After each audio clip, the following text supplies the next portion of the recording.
যাওয়ার সময় আমরা পড়ে যাই অনেকে, আর অনেক গাড়ি ঢুকে গেলে সেই রাস্তাটা বাজে হয়ে যায় এবং কিন্তু তাদের কোনো হেলদোল নেই।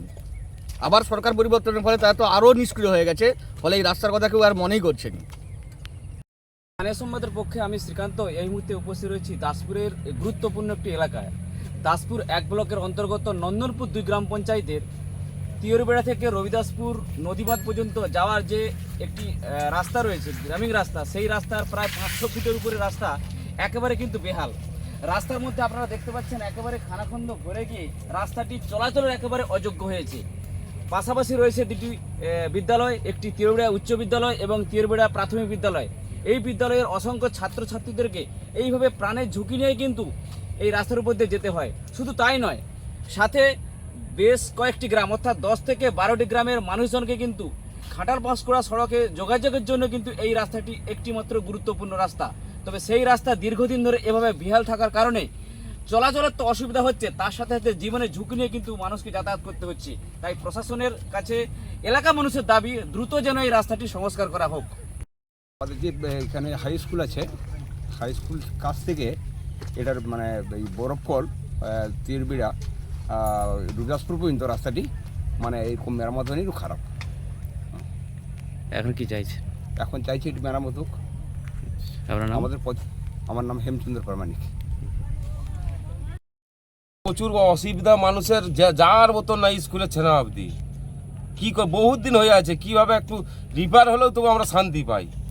আসতে তো ইচ্ছা হয়নি এই রাস্তায়, তো কী করবো, পেটের দ্বারা এই বেড়াই আমরা, নাহলে কী করবো, রাস্তা বেরাতে হবে, অন্য দিক দিয়েও হবে, ঘুরে আসতে হবে পার্বতীপুর হয়ে। এই যে রাস্তাটা অ্যাম্বুলেন্স নিয়ে যাওয়ার মতন তো পজিশন নাই, টোটোয় প্যাসেঞ্জার নিয়ে যাবো এই রুগী, তাও অসুবিধা, পাল্টি খেয়ে যাবে, ভয় করতে হয়। এখন কি চাইছেন? এখন চাই এটা যেমন একটু ভালোভাবে হয়, যাতায়াত করতে পারে মানুষ। আমরা তো দীর্ঘদিন আমাদের এই গ্রাম, নিজেদের গ্রামেই রাস্তাটা, আমাদের গ্রামের যিনি পঞ্চায়েত সদস্য আছেন বা ওনার যারা কর্মী আছেন প্রত্যেককেই বারে বারে বলা হয়েছে যে রাস্তাটা তাড়াতাড়ির মধ্যে সারানোর জন্য। প্রতিবারই ডেট দিচ্ছে যে এই নভেম্বর, এই নাহলে মার্চ, কিন্তু কোনোবারই হয়নি। ওখানে একটা দেখতে পাবেন, ওখানে একটা পড়েছে, বোর্ডও পড়েছে যে রাস্তার কাজটা হবে, কিন্তু তারপরেও হচ্ছে না। এখানে পর্ব দুটো স্কুল, একটা প্রাইমারি স্কুল প্রায় 250 ছেলে, হাই স্কুল একটা আছে প্রায় 1000 খানেক ছেলে, তারা প্রতিদিন নিত্যদিন এই রাস্তাটার মধ্যে দিয়ে যাতায়াত করছে। কিভাবে সম্ভব? তাদের কি যারা প্রশাসক আছেন বা যারা প্রশাসনে রয়েছেন বা তাদের যারা কর্মকর্তা আছেন, তারা কি দেখতে পাচ্ছেন রাস্তাটা? তারাও তো এই রাস্তার মধ্যে চলছে, কিন্তু তাদের কোনো হেলদোল নেই। আবার সরকার পরিবর্তনের ফলে তারা তো আরও নিষ্ক্রিয় হয়ে গেছে, ফলে এই রাস্তার কথা কেউ আর মনেই করছেন।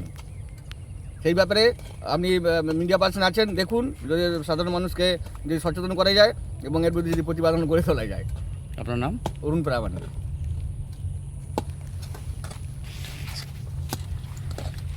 কাপড় ভিজে স্কুলে পৌঁছে গেছে, কিছু করার নেই। আমরা প্রশাসন রয়েছে, আপনারা আছেন, ব্যবস্থা করুন যাতে তাড়াতাড়ি করে রাস্তাটা সংস্কার হয়। কতদিন ধরে এই রাস্তাটা এইভাবে? দীর্ঘদিন অনেক দিন ধরেই, তো প্রায় 5-7 বছর ধরেই এগুলো ধীরে ধীরে ঢালাই হচ্ছিল। এটা দীর্ঘদিন ধরে এই অবস্থায় পড়ে রয়ে গেছে। এখন কি চাইছেন? চাইছি খুব তাড়াতাড়ি যাতে সংস্কার হয়, অন্তত বর্ষার আগে অন্তত কিছু যদি ব্যাটস ফেলিয়ে কিছু রাস্তাটা কিছু সংস্কার করে, তাহলে আমার ছাত্রছাত্রীদের যেতে আসতে খুব সুবিধা হবে। আপনার নাম?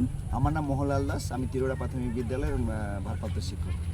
বলি শুনুন, গাড়ি নিয়ে হয়তো বর্জ্য আপনার হচ্ছে মাল হবে হয়তো 3.5 থেকে 4 টন মাল হবে, তা কয়েকশো টন আর 4 টন কি একই? এটা 4 টন মাল আছে। আপনি চলুন টিয়ার কাটায়, 4 টন হোক বা কয়েকশো টন হোক, এই রাস্তার উপর দিয়ে এইটা কি যাওয়ার যোগ্য? এটা আপনি ফার্স্ট ওয়ারিং দিয়েছেন, এটা কি দ্বিতীয়, এটা কি সেকেন্ড ওয়ারিং? আপনি জানেন নি এই রাস্তাতে যাওয়ার কি যোগ্য? ওনাকে তো রিকোয়েস্ট করলাম যে কাকা এইটা একবার, কারণ 100 ফুটের গাড়ি যাচ্ছে, 1000 ইটের গাড়ি যাচ্ছে, আপনার টনচিপের গাড়ি যাচ্ছে, সেই হিসাবে আমি লক্ষ্য করে কিন্তু এলাম, আমি সেই হিসাবে কিন্তু লক্ষ্য করে এলাম। আমি কোদালে নিচ্ছি, সেটা আপনি বললে হয়তো সেটা নাই করে দাও। আচ্ছা, সেটা না হয়তো